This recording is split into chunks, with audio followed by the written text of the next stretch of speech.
Welcome to my channel நண்பர்கள் அனைவருக்கும் வணக்கம். சாப்பாடு சில நேரங்களில் அப்படி தாங்க மீதமாயிடும்.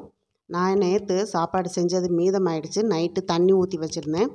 இதை வச்சு தான் இன்றைக்கி பூரி பண்ண போகிறோம். எனது பழைய சாப்பாட்டில் பூரியான ஆச்சரியமாக பார்க்காதீங்க, ரொம்பவே சூப்பராக இருக்குங்க. இப்போ தண்ணி ஊற்றின சாப்பாட்டிலேருந்து அந்த தண்ணியை வடித்து சாப்பாடு எடுத்து இந்த மாதிரி ஒரு கண்ணுள்ள காய் வடிகட்டியில் நம்ம எடுத்து வச்சுக்கலாம். தண்ணி நல்லா வடிஞ்சு வரணுங்க. கொஞ்சம் கூட அந்த சாதத்தில் தண்ணி இருக்கக்கூடாது. இப்போ நம்ம இதுக்கு சூப்பரான ஒரு மசால் பண்ணிடலாம், அதாவது குருமா பண்ணிடலாம். பச்சை பட்டாணி ஒரு 150 கிராம் எடுத்து நைட்டை ஊற போட்டு வச்சுருந்தேன். இதில் காலிஃப்ளவர் ஒரு சின்ன துண்டு, ஒரு உருளைக்கிழங்கு, ஒரு கேரட்டு இந்த மாதிரி நறுக்கி தண்ணியில் போட்டு வச்சுருக்கேன். பொடியாக மீடியம் சைஸ் பெரிய வெங்காயம் 3 பெரிய வெங்காயம் நறுக்கி வச்சுருக்கேன். மீடியம் சைஸ் தக்காளி 1 நறுக்கி வச்சுருக்கிறேங்க. கருவேப்பிலை, தேங்காய் வந்து கொஞ்சமாக எடுத்துக்கிட்டால் போதுங்க. ஒரு மிக்ஸி ஜார் எடுத்துக்கோங்க. ஒரு அரை ஸ்பூன் அளவுக்கு சோம்பு சேர்த்துக்கோங்க. 2 ஸ்பூன் அளவுக்கு வறுத்த நிலக்கடலை சேர்த்துக்கோங்க. ஒரு அரை ஸ்பூன் அளவுக்கு கசகசா சேர்த்துக்கோங்க. இந்த குருமா இந்த பூரிக்கு ரொம்பவே நல்லாயிருக்கும். அதுவும் பழைய சாதத்தில் பூரினா ரொம்பவே ஆச்சரியமாக இருக்கும். எப்படி டேஸ்ட் இருக்கும்னு நினைக்காதீங்க, ரொம்பவே சூப்பராக இருக்கும். குருமாவுக்கு தேவையான அளவுக்கு பச்சை மிளகாய் சேர்த்துக்கோங்க. நான் வந்து ஒரு 7 பச்சை மிளகாய் சேர்த்துருக்கேன். தேங்காய் வந்து ஒரு 2 சில் தேங்காய் மட்டும் எடுத்துக்கலாம். சின்ன துண்டு தான், அதையும் நம்ம சேர்த்துட்டு நல்லா நைஸாக அரைச்சி எடுத்துக்கலாங்க. நீங்களும் ஒரு தடவை எப்போவாது சாப்பாடு மீதம் ஆயிடுச்சுன்னா தண்ணி ஊற்றின சாப்பாடு தான் யூஸ் பண்ணணுமா அப்படின்னா இல்லைங்க. ஒருவேளை நீங்கள் காலையில் வச்ச சாப்பாடு நைட்டு யாரும் சாப்பிடல, சாயங்காலம் யாரும் சாப்பிடல அப்படின்னா சாயங்காலம் கூட நீங்கள் இந்த மாதிரி ஒரு பூரி ட்ரை பண்ணலாம். ஆனால் அந்த பூரி வந்து மாவுக்குன்னு சில பக்குவம் இருக்குது. அதை வீடியோவை ஸ்கிப் பண்ணாமல் பார்த்தீங்கன்னா உங்களுக்கே தெரியும். அந்த மாதிரி நீங்கள் பூரி செஞ்சு கொடுத்தீங்கன்னா அது நீங்கள் பழைய சாதத்தில் செஞ்ச பூரின்னு யாருமே சொல்ல மாட்டாங்க. அந்த அளவுக்கு சூப்பரான ஒரு பூரிங்க. இனிமேல் நீங்கள் பழைய சாதம் மிஞ்சிருச்சுன்னு சொன்னால் நீங்கள் வேஸ்ட் பண்ணவே மாட்டீங்க. சூப்பராக பூரி எடுத்து செய்து சாப்பிடுவீங்க. இப்போது தேங்காயும் நறுக்கி மிக்ஸி ஜாரில் சேர்த்தாச்சு. இப்போ நைஸான பேஸ்ட்டை அரைச்சி எடுத்தாச்சுங்க. இப்போ குருமா செஞ்சு ஆரம்பிச்சிடலாம் வாங்க. குக்கர் ஒன்று அடுப்பில் வச்சுக்கோங்க. ஒரு 4 ஸ்பூன் அளவுக்கு எண்ணெய் சேர்த்துக்கோங்க. நான் இன்றைக்கி கடலெண்ணெய் தான் சேர்த்துருக்கேன். நான் எப்போவுமே கடலெண்ணெய் தான் தாளிக்கிற வழக்கங்க. நீங்கள் என்ன ஆயில் யூஸ் பண்ணுறீங்களோ அது சேர்த்துக்கோங்க. எண்ணெய் சூடாகட்டும். எண்ணெய் சூடானதும் நறுக்கின பெரிய வெங்காயம் தக்காளியும் சேர்த்துடலாம். வெங்காயத்தை வதக்கிட்டு தான் நம்ம தக்காளி சேர்க்கணும்னு இல்லைங்க. இந்த குருமாவுக்கு பொறுத்த வரைக்கும் வெங்காயம் நிறம் மாறக்கூடாது. அதனால நம்ம வெங்காயத்தோடைய தக்காளியும் சேர்த்து வதக்கிடலாம். இந்த குருமா இந்த பூரிக்கு மட்டும்தான் நல்லா இருக்குமானா இல்லைங்க, சப்பாத்திக்கு தோசையோடு சாப்பிட்றதுக்கெல்லாம் கூட ரொம்பவே நல்லாயிருக்கும். கொஞ்சமாக உப்பு சேர்த்துட்டு நல்லா வதக்கி விட்டுக்கோங்க. கொஞ்சம் அந்த வெங்காயம் வந்து எண்ணெயில் வதங்கி வந்தால் போதும். இது கூடவே இஞ்சி பூண்டு பேஸ்ட் 2 ஸ்பூன் அளவுக்கு சேர்த்துக்கோங்க. நான் எடுத்துருக்க ஸ்பூன் அளவு பார்த்துக்கோங்க, சின்ன ஸ்பூன் தாங்க.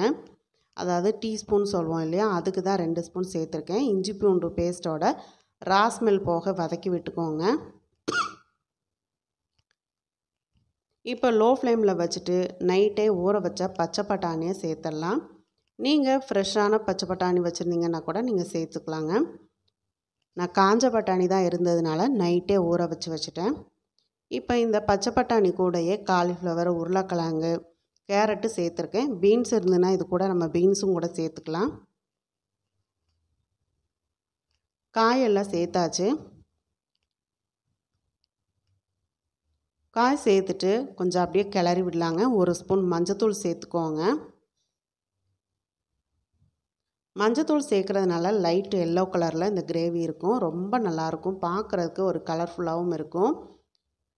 லோ ஃப்ளேம்லேயே வச்சுட்டு நல்லா அந்த மஞ்சத்தூள் வந்து காயில் அப்படியே அப்ளை ஆகிற மாதிரி நல்லா வதக்கி விட்டுக்கலாம். இன்னொன்று, அந்த இஞ்சி பூண்டு பேஸ்ட்டோட காய் வதங்கும்போது காயோட ஃப்ளேவரும் ரொம்ப நல்லாயிருக்கும். ஒரு 2 நிமிஷம் வதக்கி விட்டுட்டு மிக்ஸி ஜாரில் அரைச்சி வச்சுருந்த மசாலாவை சேர்த்து பரட்டி விடுங்க. இது எல்லாமே லோ ஃப்ளேமில் வச்சுட்டு பண்ணிக்கோங்க. இப்போ மிக்ஸி ஜாரில் கொஞ்சமாக தண்ணி சேர்த்து அலசிக்கோங்க. அதாவது காய் முங்குற அளவுக்கு மட்டும் நம்ம தண்ணி சேர்த்தா போதும். ரொம்பவும் தண்ணி சேர்த்துட்டோம் அப்படின்னா குருமா வந்து ரொம்ப தண்ணி ஆகிடும். பூரிக்குங்கும்போது பூரி சப்பாத்திக்கெல்லாம் வந்து நல்லா தொட்டு சாப்பிட்ற மாதிரி இருந்தால் தான் நல்லாயிருக்கும். ஒரு அரை டம்ளர் அளவுக்கு மிக்ஸி ஜாரில் தண்ணி சேர்த்து அலசி காயில் சேர்த்தாச்சுங்க. இப்போ ஒன்று போல் கலந்து விட்டுக்கோங்க. இந்த ஸ்டேஜில் உப்பு போதுமான்னு செக் பண்ணி பார்த்துக்கோங்க.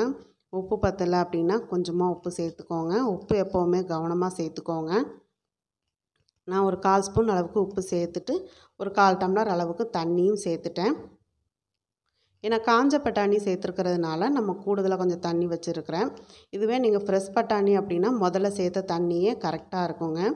இப்போ குக்கர் மூடி போட்டு ஒரு 3 விசில் விட்டுட்டோம்னா நமக்கு குருமா ரெடி ஆகிடும். இப்போ தண்ணி வடிகிறதுக்காக நம்ம எடுத்து வச்சுருந்தோம் இல்லையா சாதம், அதை மிக்ஸி ஜாரில் கொஞ்சம் கொஞ்சமாக சேர்த்து நல்லா நைஸாக அரைச்சி எடுத்துக்கலாம். இப்போ இதிலே உங்களுக்கு அளவு நான் சொல்லணும் அப்படின்னா, இப்போ 1 கப் அளவுக்கு பழைய சாதம் எடுக்கிறீங்க அப்படின்னா 1.5 கப் அளவுக்கு அரிசி மாவு எடுக்கணுங்க. அதுதாங்க கரெக்டான மாவு பக்குவம்.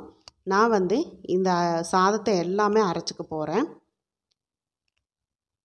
நல்லா ஸ்பூன் விட்டு இந்த மாதிரி கலந்து விட்டு கொஞ்சம் கூட தண்ணி சேர்க்காமல் அரைச்சி எடுத்துக்கோங்க.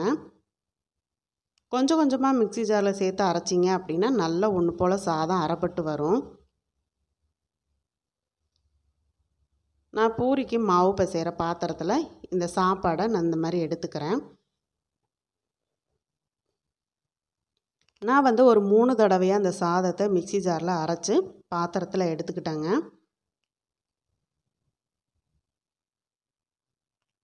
தொடர்ந்து குக் வித் அம்மா சேனலுக்கு சப்போர்ட் பண்ணுங்கள், சப்ஸ்கிரைப் பண்ணுங்கள். சப்ஸ்கிரைப் பண்ணும்போது ஆளுங்கிற பெல் பட்டனோட சப்ஸ்கிரைப் பண்ணிக்கோங்க. அப்போ தான் நான் போடக்கூடிய வீடியோஸ் உடனுக்குடனே நோட்டிஃபிகேஷனில் கிடைக்கும்.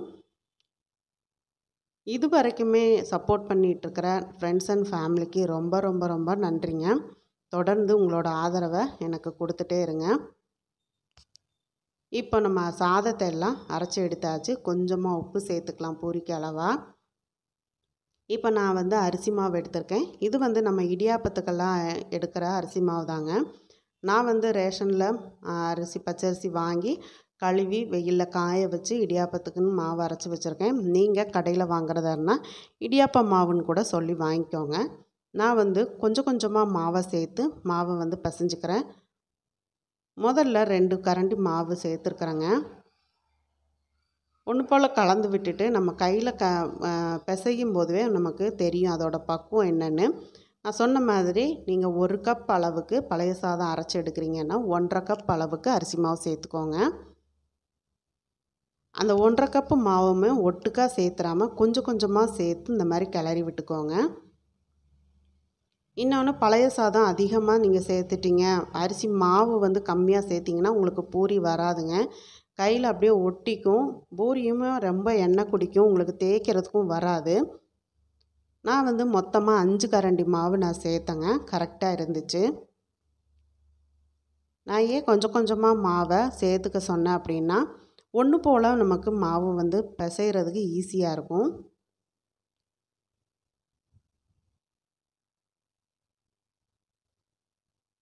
நீங்களும் இந்த பழைய சாதம் மிச்சமானப்போ இந்த மாதிரி பூரி ட்ரை பண்ணி பாருங்கள். இப்போ கொஞ்சம் கொஞ்சமாக அரிசி மாவு சேர்த்து நல்லா சப்பாத்தி மாவு பதத்துக்கு பிசைஞ்சாச்சு. மாவு வறண்டு போகாமல் இருக்கிறக்காக மேலே கொஞ்சமாக ஆயில் சேர்த்துட்டு வேறொரு பவுலுக்கு மாற்றிட்டேன். இப்போ பார்த்திங்கன்னா அந்த ஆயில் சேர்த்ததுக்கப்புறம் நம்ம கையில் கொஞ்சம் கூட மாவு ஒட்டாது. இதுதாங்க கரெக்டான பக்குவம். இன்னொன்று, இது நம்ம கோதுமை மாவு மாதிரி ரொம்ப நேரம் வச்சுருந்தாலும் பூரி சுட முடியாது. நேரம் ஆக ஆக மாவில் தண்ணி விட ஆரம்பிக்கும். அதனால நீங்கள் உடனே நீங்கள் எல்லா பூரியுமே சுட்டு எடுத்துருங்க. இப்படி நம்ம அழுத்தும் போது அவ்வளோ ஒரு சாஃப்டாக இருக்கும். கையில் மாவு ஒட்டவும் செய்யாதுங்க. இப்போ நம்ம பூரிக்கு மாவு ரெடி ஆகிடுச்சு. இப்போ நம்ம பூரி தேய்க்க ஆரம்பிச்சிடலாம். இந்த பக்கம் குருமா நல்லா ரெடி ஆகிடுச்சு. குக்கரை ஓப்பன் பண்ணிடலாம். ஓப்பன் பண்ணிவிட்டு பார்க்கலாம். மணக்க மணக்க சூப்பரான வெஜ்ஜு குருமா ரெடி ஆகிடுச்சு. நல்லா ஒன்று போல் கலந்து விட்டுருங்க. கலந்து விட்டுட்டு கொஞ்சமாக மல்லித்தலை மேலாப்ப தூவி விட்டுறலாம். காயுமே நல்லா வெந்து வந்திருக்குதுங்க. குருமாவுக்கு நல்ல காய் இந்த மாதிரி குழைவாக வெந்திருந்தால் தான் அதோட டேஸ்ட்டே ரொம்ப நல்லாயிருக்கும். மல்லித்தலையை சேர்த்துட்டு ஒன்று போல் கலந்து விட்டுட்டு நம்ம எடுத்து அந்த பக்கம் வச்சிடலாம். வச்சுட்டு நம்ம எண்ணெய் ஊற்றி எண்ணெய் சூடாகிறதுக்குள்ளார நம்ம பூரி தேய்ச்சிக்கலாங்க. இப்போ எண்ணெய் அடுப்பில் வச்சாச்சு. மீடியம் ஃப்ளேமில் வச்சுக்கோங்க. எண்ணெய் சூடாகிட்டு இருக்கட்டும். நம்ம அதுக்குள்ளே இங்கே பூரியை சேர்த்துக்கலாம். பூரி தேய்க்கிறதுக்கு அரிசி மாவு எடுத்துக்கோங்க. சின்ன சின்ன பூரிகளாக சுட்டால் இன்னுமே ஈஸியாக இருக்கும். இந்த மாதிரி அரிசி மாவை மேலாப்பில் தூவி விட்டு நீங்கள் தேய்ச்சிக்கோங்க. ரொம்பவும் லேசாக தேய்க்கக்கூடாது, ரொம்பவும் திக்காக இருக்கக்கூடாதுங்க. நமக்கு மாவு தண்ணி அதிகமாகாமல் இருந்தால் தான் இந்த மாதிரி பூரி தேய்க்கிறதுக்கு ஈஸியாகவும் இருக்கும், ஒட்டாமல் வரும். பழைய சாதம் அதிகமாக சேர்த்துட்டிங்க அப்படின்னாலும் உங்களுக்கு அந்த பூரி தேய்க்கிறதுக்கு வராது. பிசு பிசுன்னு கையில் ஒட்டிட்டு சுத்தமாக உங்களுக்கு பூரி வரவே செய்யாதுங்க தேய்க்கிறதுக்கு. நான் சொன்ன பக்குவத்துக்கு நீங்கள் அரிசி மாவும் பழைய சாதமும் சேர்த்து இந்த பூரி ரெடி பண்ணுங்கள். சாப்பிட்றதுக்கும் ரொம்ப நல்லாவும் இருக்கும். அதே சமயத்தில் நல்லா வெள்ளை வெள்ளேர்னு பூரி பார்க்குறக்கு ரொம்பவும் சூப்பராக இருக்குங்க. இந்த மாதிரி நீங்கள் ஒவ்வொரு தடவை நம்ம ப்ரெஸ் பண்ணும்போதும் அரிசி மாவு மேலாப்பில் தூவி விட்டு நம்ம தேய்ச்சி எடுத்துக்கலாம். இப்போ எண்ணெய் நல்லா சூடாகிடுச்சுங்க. இப்போது நம்ம தேய்ச்சி வச்ச பூரியை நம்ம சுட்டு எடுக்க வேண்டியதான். பாருங்கள், போட்ட உடனே எப்படி நல்லா பொங்கி வருதுன்னு சொல்லி. சூப்பரான பழைய சாதத்தில் நல்ல சூப்பராக நல்ல புஷ்ஷுன்னு பூரி சுட்டு எடுத்தாச்சு. நீங்களும் கட்டாயம் ட்ரை பண்ணி பாருங்கள். இந்த குருமாவுக்கும் இந்த பூரிக்கும் சூப்பராக இருந்துச்சுங்க சாப்பிட்றதுக்கு.